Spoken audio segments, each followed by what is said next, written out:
Hello, my name is Fugii, and this is going to be a condensed but encompassing guide towards the mechanics of the match battles and various PvP elements within Robocraft 2. There's several timestamps for navigation if you're looking to learn about a specific thing. Alright, let's jump right into your first match and what the objectives of the game are. As of this video, the main game mode is 3 capture points, with crystal towers being the control points. Basically, each map is divided 3 ways. There's a base tower on both sides that's easily accessible to their team's base, and then there's a middle tower, or mid. The goal is to shoot the crystals mounted on the towers and secure their control for your team. As you hold towers, they will slowly generate points, with more points being awarded the more towers you control. There is a bar at the top of the UI in the battle, and it will fill up as points are gained, and the winner is the first team to fill this bar. The towers have some dedicated mechanics to keep in mind. When you first start a game, all towers will be purple. This means any team can destroy the crystals, and the person who destroys the last bunch of them will trigger control and gain that tower for their team. This means 2 teams can fight over a fresh tower, and even if you did all the work, a single shot from the enemy can win control to the opposing sides. However, once captured, they can only be flipped from red to blue or blue to red. Blue towers are your team, and red is the enemies. The other mechanic is defending. Whichever team controls a tower, they can enter the glowing line around the tower on the floor, which will activate its shield. This makes the crystals invulnerable to damage. So if you're attacking a defending enemy, they must be pushed out or destroyed to drop the shield. Or if you're defending a tower, they must do the same and your team members within that defense area. As the battle progresses and you take your first damage, there's 2 ways to fix your broken bot. The first is Reassembly. You'll find this button on the bottom right of your screen. Usually it's R as default. Pressing it when it's active will reconstruct your bot completely. There are several rules to Reassembly, however. Taking any damage will start a 10-second timer that you must wait. This timer can reset if any of your bot, whether you're inside it or not, take damage, or your SCU, the pilot avatar, also takes damage.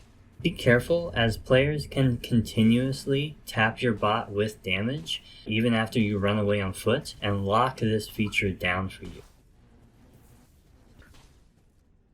Now, if you secure an SCU kill, that timer jumps to being active immediately, and you can press it as long as you don't take any damage. Once you reassemble, a 30-second timer will start until you can do so again, or you get an SCU kill. If the reassembly is being locked out, or you just want to switch bots, the recall button is right next to it. By default, this is F. It's active as long as you haven't reassembled or taken damage within 10 seconds. When pressing it will send you right back to your spawn plate in base, and here you can materialize the same bot as before, or change it in your bot catalog just like the start of the match. This can be very useful if you're stuck running away from an enemy with no chance of reassembly, because doing so will let you avoid the 15-second death screen. So those are the functional mechanics within the match and the battle itself. But of course, there's several tactics that you can implement to help you secure a victory. Number 1, knowing when to attack and defend. Defending a tower is almost always good. Just being in that defense zone requires the enemy to deal with you before capping. However, if your existence only adds 5 seconds to the tower from being captured, it can be better to wait for reinforcements or beeline it to their base tower to distract and pull enemies into defending instead of attacking and advancing their position.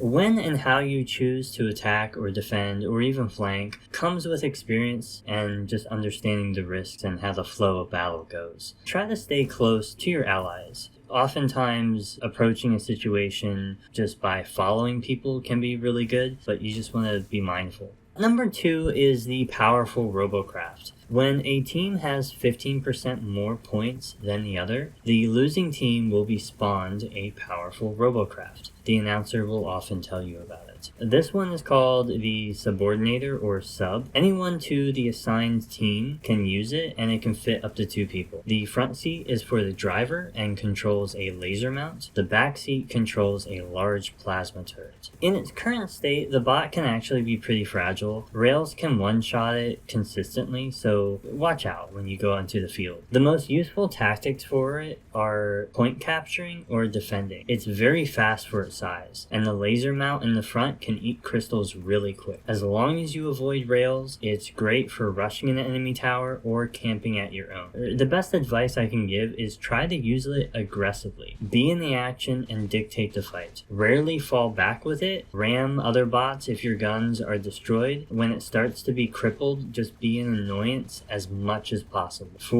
Besides rails, it's a pretty dominating bot still. As the match progresses, I find it easy to divide it into 3 main stages. This is partly because points gained by holding towers increases with steps over time. There's a 20% boost in points at 5 minutes and a 40% boost at 10. Having a solid start helps, but it's not the end of the world if your team fails to get a double tower within the first few minutes. But once that 5-minute mark hits, you really need to start gaining and holding ground if you're on the losing team. At 10 minutes, you're in the danger zone. It's very difficult to turn the tide of a battle if it's not a close match by now. For most battles, the victor has been decided, but the main comeback mechanic is holding all towers. Without a tower, a team cannot gain any points. So if you're really desperate in those last few minutes, that's really the only way to gain a win. But it is hard to do. Just keep that in mind. Those are some of the tactics that you can employ. They're very rudimentary, and you'll find more ability and hone the skill as your experience grows. But the other thing that's really important is bot classifications. Like all PvP games, RC2 has a meta, and I want to display some of the classes of bots and what you'll often run into as standard builds.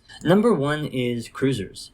They're wheeled bots that are mostly in the light-medium weight spectrum. They can have decent mobility and a high top speed on the ground for the armor they carry. The difference mostly comes down to build quality in this bracket. You can have 2 bots in the same weight class, but one outperforming the other completely, purely because of armor integrity. So when you fight against these bots, the outcome can be pretty varied, even if you think it'll be an even matchup. Number 2 is tanks, or heavy cruisers. Adding weight to wheels will start to hit their max speed and drop it. At this point, the build becomes a wheeled tank. The most optimized will use small wheels that are heavily armored. This is because the smaller wheels have a higher torque, and you can stack a lot of weight while still being able to move. They like heavy armored gun shrouds that can be very difficult to disable. Their turrets are fairly small, but they can be made entirely of the toughest material available. The best way to deal with these is honestly to stay back and harass them from afar. Use a better mobile bot to counter their slower turrets, or even go to air and just kind of drop plasma above them. Speaking of air, number 3 is the flyer or the potato. When it comes to air, there's not much room for diversity, and really the main bot you'll notice is called a potato. This is an ovally shaped blint drone mix that's small, fast, tanky for its size, and very deadly for your first encounter. There's a few methods of dealing with them, but the biggest is learning how to aim, and I'll talk more about that later. If you can hit them consistently, they're not a threat, but hitting them is the difficult part. The quickest advice I can give is to just jump from cover to cover if they're harassing you with little ability to fight back. If you want to be more prepared, then on the Robocraft 2 Discord, a player named RoboDoom has made a great guide when fighting air, and another player named Dash the Flash, who is an ace pilot, has made a flyer guide, counter guide, into the mindset of how flyers engage in battles. And these 2 guides together can really help you understand just how to deal with air in general, because it can be very oppressive as your first few experiences. Number 4 is rails. Rail bots come in all shapes, sizes, and platforms, but what makes them their own class is they basically all do the same thing. They hit you from very far away. Rails can be dangerous easily one-shotting most bots without you even seeing it or knowing it's going to happen. The best tactic against rails is to avoid their long sightline and either flank them or just avoid their position altogether. The railgun does less damage the closer you are, so don't be afraid to rush a rail if it's kind of close to you, because that's going to be your best shot instead of running away. Number 5 is walkers. Walkers are incredibly devastating. They are as close as a traditional tank can be within the game. Heavy, awkward in speed, and a lot of armor. They work by using logic and math to simulate insect walking patterns, with legs underneath on a fixed swivel. These legs provide a massive advantage. Because their legs move so fast, they act as high velocity melee weapons, and can tear pretty much any bot apart. What keeps them mildly in check is their lack of precise mobility, and a lot of CPU is spent in joints and their logic to move. Never fight these one-on-one. Their weight class dominates almost any advantage other bots have besides flyers. They are a team effort to deal with, require a flyer, or long-range rails can eat their armor well. Flippers. Flippers are uniquely frustrating because they can be fast, tanky cruisers and flip your bot when they're close. As cliche as it is, simply don't let them get within melee distance. Once your bot is flipped, you've lost the fight. Sometimes it can be good to aim at their gear assembly or platform for flipping, but this also means they have more opportunities to degun your bot. It's a delicate balance that mostly depends on how well your positioning is versus your opponent's.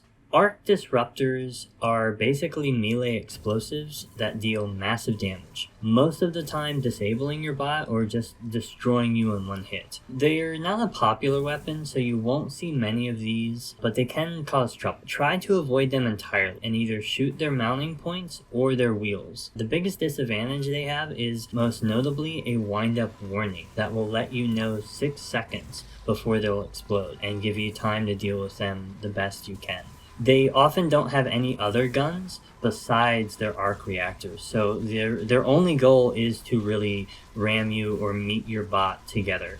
Melee is the last bot on my list, and it's a fairly rare bot, but can really suck when you're against one. Some melee bots have guns, while others are just dedicated to the craft. Like arc bots, just stay away. Compared to flippers, these bots are usually more heavy and sluggish, so take out their guns first, and then work on their gears and joints. They're most vulnerable when they open or shift for an attack. Usually there's a split second where vital parts are exposed before they clamp down. A single shot can disable most melee bots if you hit them in the right spot, and that can avoid you getting crushed into 1,000 little Lego pieces. You know how to play the game, you know what bots you're going to be up against, but how do you actually fight in Robocraft? The first thing to understand is the weapons and their roles within the game. There are 3 main types: laser, plasma, and rails.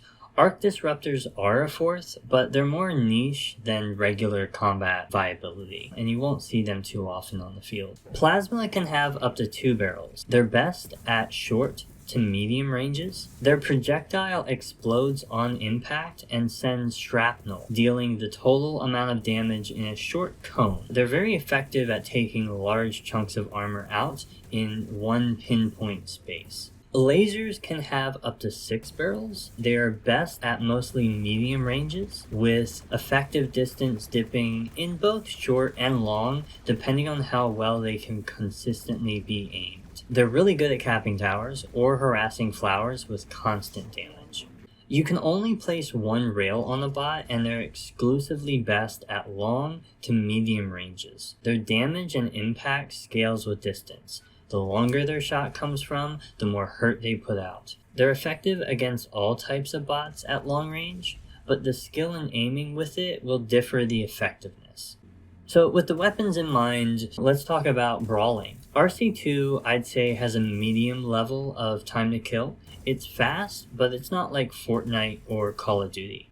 For most matchups, what you'll want to do is take out the enemy's turret. Nearly every turret can be one-shotted, you just have to hit the right spot. And that's essentially what you're looking for when you're brawling opponents. You want to take out their turret before they take out yours. It sounds easy, and with how fragile turrets can be, it can be frustrating. I have a few examples of battles that will provide some insight in the topic that I'm explaining. This fight will be really quick. I go in and I try to aim for the turret. I miss slightly.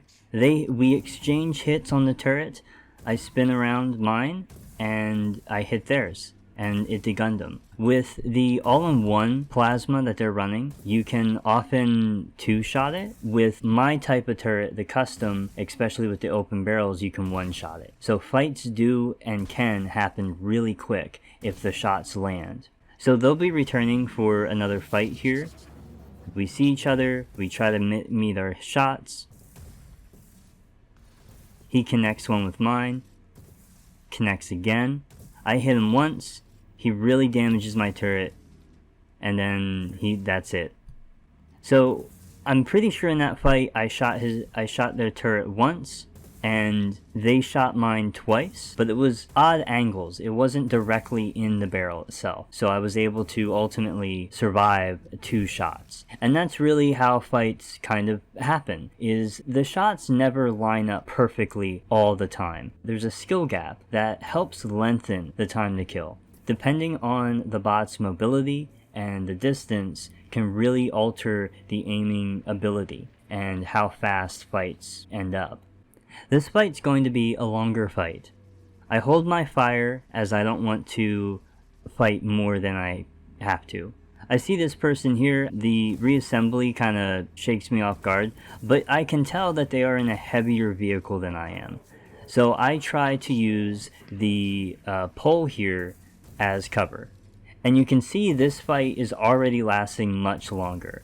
Because my turret is very small, but theirs is heavily armored, I have to take these odd shots to basically put a lot more damage into their turret than I can afford in mine. So by kind of doing this weird dance, I'm able to tear into a lot of their turret, strip a lot of armor off, and win the fight ultimately. At any moment, they could easily have one-shotted my turret, so that's why I kind of use cover and try to be as cheeky with my methods as possible. I don't want to be in a one-to-one fight with them. I need to do something in order to level the ground with the armor that they can spend. This is going to be my last example with the fights, and this is with a bunch of new players. And this shows more or less what not to do as a new player. And another thing is why you should run plasma when you can, just starting out. So this is a starter bot, and I one-shot the turret, just like that. Here's another one, one-shot the turret. They have no idea what I'm doing, who I am. Then there's this rail, they're too close.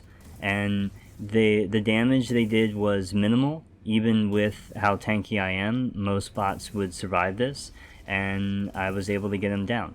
Now, that one person recalled. That's a really smart move, because if not, I would have had to spend time tearing into their bot to get them. Now, they don't have to wait the death screen anymore, so they're able to get back into the action much quicker than the other 2 players. With combat, there is one important element that you can struggle with if you're not familiar with it, and that's gun convergence. Your camera and the actual angle of your gun barrels do not line up in a close proximity from where you're targeting. Instead, they have 2 separate angles that connect far off against the skybox within the game. This graphic, based off RoboDoom's, shows the problem most notably when aiming upwards. The pink line represents your camera sight, and this is dead center of your screen where your crosshair is.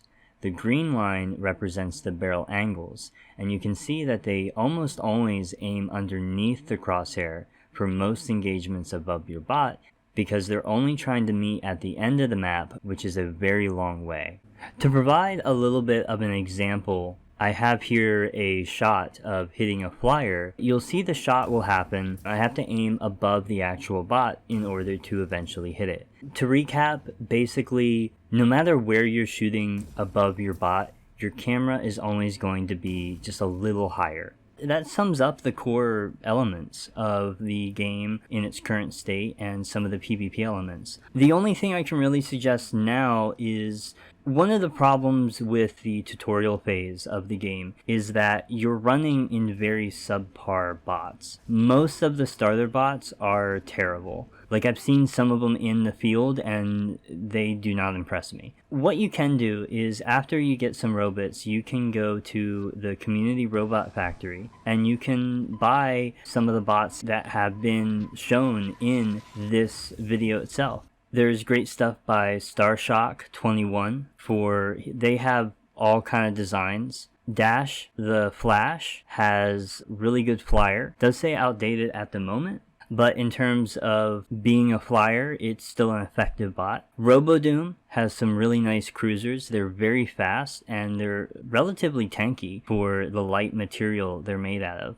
And they have a lineup of every type of bot. You can really experiment with what you want. You can check out my stuff. I have 2 main bots, which is a light fast bot and a medium tanky cruiser. If you're looking for medium cruisers in the same demographic as RoboDoom, I would recommend Rick's style of bot. I am shortening the name purposely because I cannot pronounce it. If you're looking for tanks, there's Rafyfou. Again, I'm shortening the name because I probably will mess up the pronunciation. They have some really good tanky stuff. Try some things. You don't have to buy any of these bots to test them. You can load them up into a map, you can drive them around and see what you like. Either spend the robots to buy them or just emulate. If you see something you like, whether it's in a match or on the factory, try to make it yourself. It's really just finding what you like to play and then more or less sticking with it for a while. Overall, you'll just get better with it. That's kind of how I evolved my Robocraft journey, is just getting familiar with some designs that I really liked and slowly getting better with them. And it helped me a lot to understand how the game works and